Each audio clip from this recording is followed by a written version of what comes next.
Hello అండి అందరికి. ఏంటో నా మనస్తత్వం, ఇంట్లోకి ఏ కొత్త వస్తువు తెచ్చినా కూడా పట్టలేనంత ఆనందం. మేము చేస్తున్న పండ్ల వ్యాపారంలో అయితే తూకాలు చాలా ఎక్కువగా వెళ్ళిపోతున్నా, అయినా కూడా కొంతమందికి సాటిస్ఫాక్షన్ కావట్లేదు. అందుకే కరెంట్ తూకం తెచ్చారు. ఇక్కడ చూడొచ్చు మీరు, స్విచ్ ఆన్ చేయడానికి కూడా ఉంటుంది.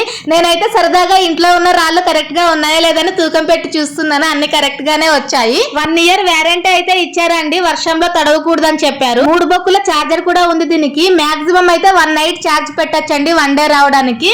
కనీసం 6 గంటలు పెట్టినా కూడా సరిపోతుంది అని చెప్పారు. ఆన్ లో ఉన్నప్పుడు ఇలా గ్రీన్ కలర్ లైట్ పడుతుంది. దీన్ని ఇప్పుడు ఆఫ్ చేసి మనం ఛార్జింగ్ పెట్టాలి. రెడ్ కలర్ లైట్ అయితే పడుతుంది. అలాగే దీన్ని జీరో చేయడానికి కూడా ఈ స్విచ్ పక్కనే ఇంకొక రౌండ్ కలర్ బటన్ ఉంది కదా, రెడ్ కలర్, దాన్ని ప్రెస్ చేస్తే జీరో అవుతుంది. దీనికి అదే విధంగా హ్యాండిల్ కూడా ఇచ్చారండి మనకి పట్టుకోవడానికి, ఈజీగా తీసుకెళ్ళడానికి. ఇంకా పొద్దున్న అయితే పూజ చేసి స్టార్ట్ చేసామండి వ్యాపారం. కర్బూజా పండ్లు అయితే తీసుకొచ్చాము. ఇవి మనకి తూకాల ప్రకారం ఇవ్వరండి, ట్రేల్ ప్రకారం ఇస్తారా అంటే ఒక బాక్స్ ఇంత రేట్ అని చెప్పేసి ఇస్తారు. బాక్స్ వచ్చేసి 230 రూపాయలు పడింది. ఇక్కడ మా ఆయన చూడండి పలక మీద 100 రూపాయలకి 4 కేజీలు అనేసి అయితే రాసి పెడుతున్నారు. మనం 5 బాక్సులు తీసుకున్నాం. మనకు లాభం అయితే 400 వచ్చింది ఈ రోజు. మన వీడియోస్ చూసే వాళ్ళలో కొత్త వాళ్ళు ఉంటే జరంత సబ్స్క్రైబ్ చేసి సపోర్ట్ చేయండి ఫ్రెండ్స్. Thank you.